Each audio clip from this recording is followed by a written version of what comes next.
मूला आ बंधाकोबीर ए रेसिपीटी को बनातु सकाळर जलखिया हो किंबा रातिर डिनर खाइबापी भारी जमिब। आपण गोटे जगार 2 ରୁ 3टा खाइदेवे। रेसिपी भल लगिले लाइक करिवे। नमस्कार, आपण को काकुलिस कोसेना को बहुत बहुत स्वागत। तेबे चलंतु स्टार्ट करिबा रेसिपी। तो देखो दर्शक बंधु, एठी मु गोटे फ्रेश मूला नेची।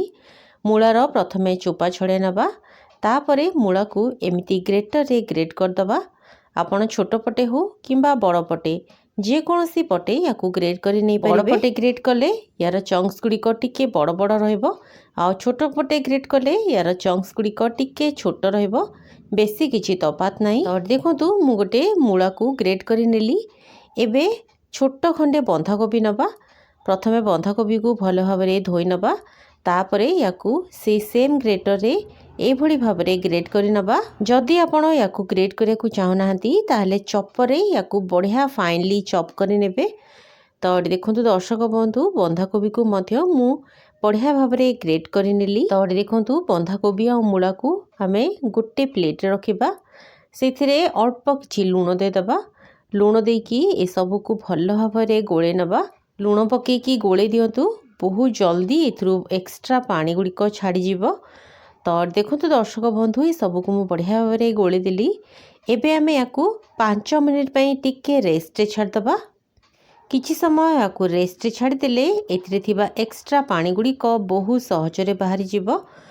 तो देखो दर्शक बंधु, पाखापाखि 5 मिनिट परे मु याकू बढ़िया भाव में हाथ में चुपुड़ी नौची। एठी देखंतु भल भाव में याकू चुपुड़ीबे जेमिति एथिरे कोनोसी भी पानी अंश न रहिबो। तो एठी देखंतु बढ़िया भाव में मु याकू चुपुड़ी नेली। एथिरो बाहरी थिबा एक्स्ट्रा पानी गुडी को आपण व्यवहार करि परिबे।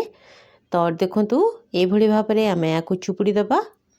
एबे चलंतु जिबा आमे नेक्स्ट प्रोसेस को। एठी देखंतु मु गोटे बड़ बाउल रे किछि अट्टा नेची। अट्टा रे आमे स्वाद अनुसार लूण दे दबा। ता सहित एथिरे बढ़िया बास्ना आनिया पई किछि जुआणी दे दबा। जुआणी को हाथ रे मिति मकचिकी पकांतु, फ्लेवर बहुत बढ़िया आसीबो। ता सहित एथिरे राग पई किछि चिली फ्लेक्स पकेबा। ता सहित बढ़िया फ्लेवर आनिया पई किछि कला जीरा पके दबा। एठी देखंतु ए सब को भल भाव में आमे गोळे दबा। एबे आमे एथिरे अल्प अल्प पानी देकी गोटे बढ़िया नरम अट्टार डोटे बनेबा। बंधाकोबीरू जो पानीटा बाहर थिला ताकू मध्य आपण ए अट्टा चकटारे व्यवहार करि परिबे। तो एठी देखंतु अट्टाटी को मु बढ़िया नरम करके चकटिछि।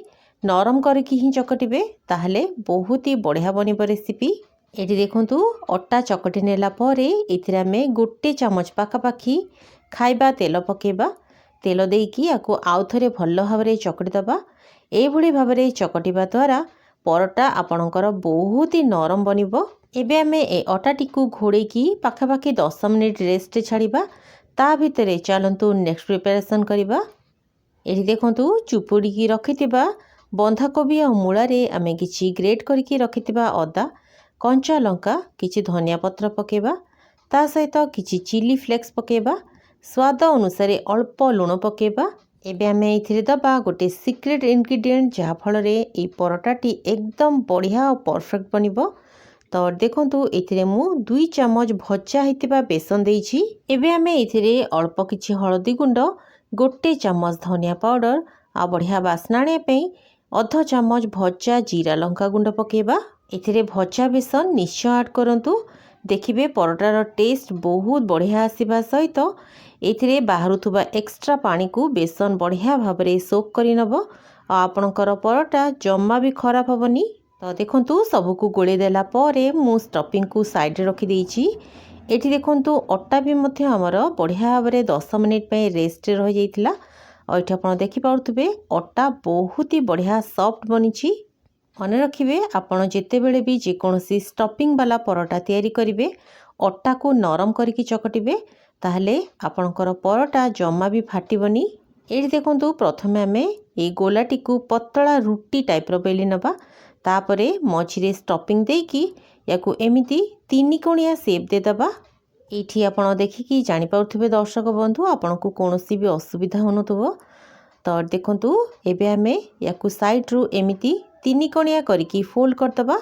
एई परोटा बनेबा बहुत ही इजी आउ एभली प्रोसेस रे आपण जदि परोटा बेलिबे आपणकर परोटा जम्मा भी फाटिबनी। एठी देखंतु ट्रायंगल शेप रे माको मोड़ी देली। एबे आमे हल्का हाथ रे या ऊपरे टिके बेली नबा।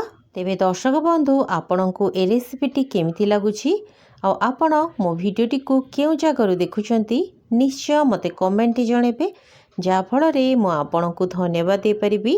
तो देखंतु परोटाटी को मु बेली देली। परोटाटी को आमे बेसी पतला करबानी कि बेसी मोटा मध्य करबानी।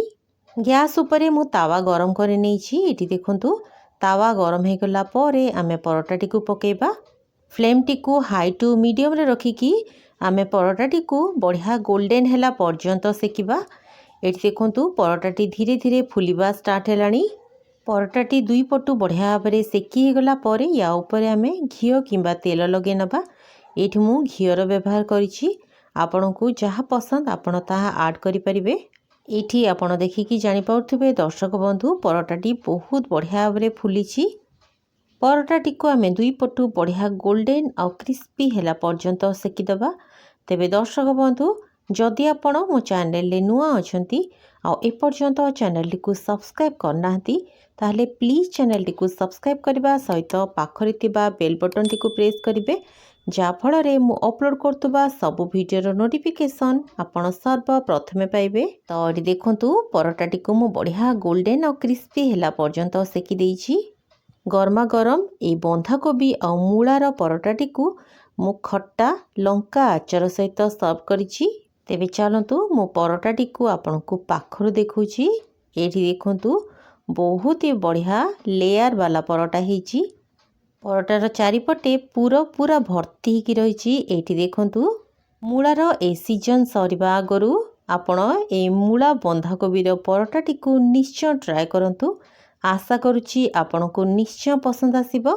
सकाळर जळखिया हेउ किंबा रातिर डिनर आपण याकु बनेकी खाइ परिबे। तेबे रेसिपीटी जदि आपनको भल लागिला प्लीज लाइक करिवे। रहिली धन्यवाद।